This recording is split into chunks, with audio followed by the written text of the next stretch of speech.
Hello students, welcome back. आज की class में हम क्लास 11th की अकाउंट्स का टॉपिक बीआरएस को कंटिन्यू करेंगे।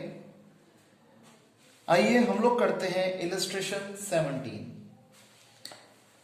क्वेश्चन में कहता है from the following particulars prepare BRS as on 31 March 2019। तो हमने बनानी है बीआरएस एज ऑन 31 मार्च 2019। हमें दिया हुआ है balance as per passbook on 31 March 2019 overdrawn ₹80,000। Overdrawn means negative balance है, तो पासबुक का जो हमें बैलेंस दिया हुआ है that is balance as per passbook वो हमें ओवरड्रॉन यानी कि ओवरड्राफ्ट की फॉर्म में दे रखा है, माइनस दे रखा है 80,000। सेकंड पॉइंट, हमने 3 चेक्स ड्रॉ करे थे यानी कि इश्यू करे थे 25 मार्च को, लेकिन उसकी पेमेंट अभी तक नहीं हुई। वो 3 चेक्स के अमाउंट थे 15,000, 5,000 और 8,000, यानी कि टोटल हमने 28,000 रुपए के चेक इश्यू करे जिसकी अभी तक पेमेंट नहीं हुई। अब आपको पता है जैसे हम क्या करते हैं कि 28,000 की फिगर है तो इससे थोड़ी सी बड़ी फिगर हमने अज्यूम कर ली 30,000। मैं पासबुक बना रहा हूं इसलिए मैंने पासबुक के ऊपर टिक मार दिया, सिर्फ अपने आप को रिकॉल कराने के लिए कि हम पासबुक बना रहे हैं।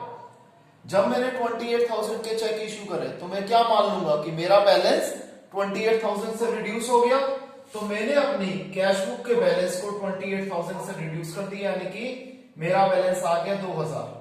लेकिन अभी बैंक में तो उन्हें पता ही नहीं है कि हमने चेक इश्यू करे, तो उनका बैलेंस टिल डेट 30,000 ही है जबकि हमारा बैलेंस 2,000 था।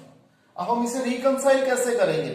जो सी बुक बना रहे होते हैं उसी के अंदर चेंजेस करते हैं, तो हम पासबुक के अंदर चेंज करेंगे। 30,000 में क्या चेंज करें कि वो 2,000 हो जाए? हम प्लस करेंगे या माइनस करेंगे? दो ही ऑप्शन होती हैं, तो ऑब्वियसली बात है हमें 28,000 माइनस करने पड़ेंगे, तभी हमारा 2,000 रुपए बैलेंस आ जाएगा, यानी कि ये बैलेंस रिकंसाइल कर देगा। तो हमें 28,000 क्या करने हैं? माइनस में करना है, और स्टेटमेंट क्या लिख देंगे? Checks issued but not yet presented for payment. Third part, interest on overdraft charge by bank not entered in cash book.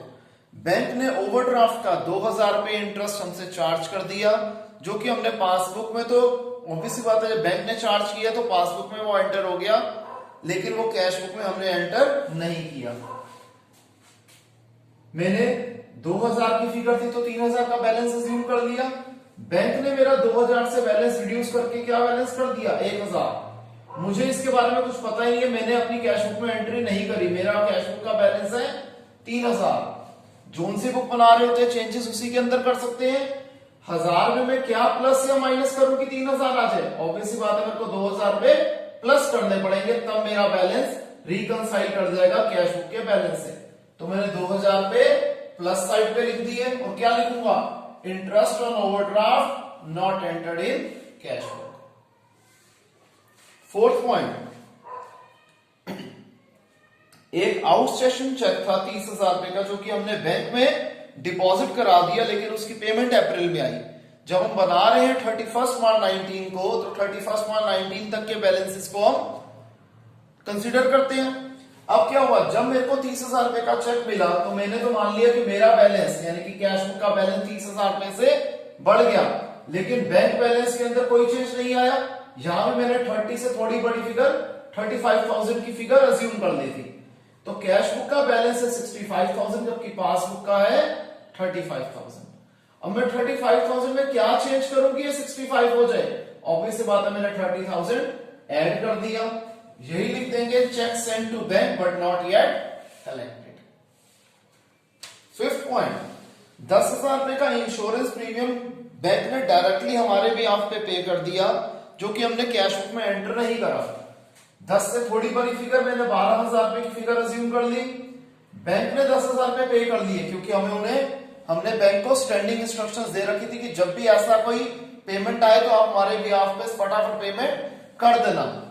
तो बैंक बैलेंस रह गया 2,000, जबकि हमें इस एंट्री के बारे में कुछ ध्यान ही नहीं है। हमारा बैलेंस हमने अपनी कैश बुक में 12,000 रुपए ही लिखा हुआ है, तो मैं 2,000 को 12,000 कैसे बनाऊंगा?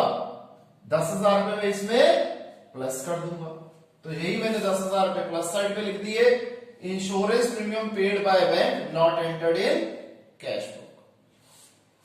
6th पॉइंट, इसी तरीके से बैंक ने 3000 पे चैंबर ऑफ कॉमर्स की पेमेंट कर दी हमारे बिहाफ पे। तो सेम लॉजिक है, बैंक ने 3000 पे कर दिए, हमें उसका ध्यान ही नहीं था, हमारा बैलेंस ज्यादा है जबकि बैंक का बैलेंस कम है। तो रिकंसाइल कैसे करेंगे? पासबुक बना रहे हैं तो पासबुक में ही चेंज कर सकते हैं। 2000 में मैं क्या कर दूं कि वो 5000 हो जाए, 3000 में मैं इसमें प्लस कर देता हूं, तो मेरा बैलेंस हो गया 5000। 3000 को मैंने प्लस साइड पे लिख दिया। Fees paid by bank not entered in cash book, CB means cash book. इसी तरीके से जो अगला पॉइंट है कि कलेक्शन चार्जेस थे वो बैंक ने चार्ज किए, जो कि हम कैश बुक में डालना भूल गए। 1000 की फिगर थी, मैंने 2000 का बैलेंस अज्यूम कर लिया, बैंक ने 1000 पे डिडक्ट कर लिया कलेक्शन चार्जेस, हमें उसके बारे में कुछ पता ही नहीं है। हमारे बुक में यानी कि कैश बुक में बैलेंस है 2000, जबकि एक्चुअल बैलेंस जो पासबुक में है वो है 1000। अब आपको पता है कि हमने ये करना होता है कि जोन सी बुक बना रहे होते हैं उसी के अंदर चेंज कर सकते हैं, दूसरी बुक में हम कोई भी चेंजेस नहीं कर सकते, बेशक वो सही हो या गलत हो। तो हमने 1000 का 2000 बनाना है, तो क्या करूंगा, 1000 पे मैं उसमें प्लस करूंगा तब वो 2000 होगा। तो 1000 में मैंने ऐड कर दिए collection charges paid by bank not entered in cash book. Last point क्या है कि एक डिस्काउंटेड बिल ऑफ एक्सचेंज था, वो डिसऑनर हो गया, उसकी भी हम 5000 रुपए की एंट्री कैश बुक में करनी भूल गए। मैंने 6000 का बैलेंस अज्यूम कर लिया, जब discounted bill of exchange dishonour हो गया तो बैंक बैलेंस तो रिड्यूस हो जाएगा, हमें उसका ध्यान ही नहीं है। हमारे हिसाब से तो हमारा बैंक जो कैश बुक का बैलेंस है वो 6000 है, जबकि एक्चुअल में वो बैलेंस हो चुका है 1000। अगेन हमने रियलिटी नहीं देखनी होती, हमने देखना होता है कि बैलेंस को रिकंसाइल कैसे करें, गलती जिस मर्जी की हो। हम जोन सी बुक बना रहे होते हैं उसी के अंदर चेंजेस कर सकते हैं, यहां पर बैलेंस है 1000 पासबुक और हम पासबुक के अंदर ही चेंज कर सकते हैं। तो 1000 में 5000 ऐड करूंगा तब 6000 बैलेंस हो जाएगा, जो कि इससे कैश बुक से रिकंसाइल हो जाएगा। तो मैंने 5000 पे ऐड कर दिए और लिख दिया discounted bill of exchange dishonoured not entered in cash book. अब मेरी बैलेंसिंग फिगर प्लस साइड पे आ रही है, माइनस साइड का टोटल था 1,08,000, यहां का टोटल था 51,000, तो बैलेंसिंग फिगर आ गई 57,000। अब डायगोनल आ रही है तो क्या हो जाएगा, overdraft as per cash book, क्योंकि पासबुक का तो कैश बुक होना ही होना है, डायगोनल में सेम रहते हैं तो हम लिख देंगे overdraft as per cash book या फिर balance as per cash book, bracket में ओवरड्राफ्ट लिख दो। क्लियर है स्टूडेंट्स? इसे कॉपी कीजिए, एक क्वेश्चन और प्रैक्टिस करते हैं।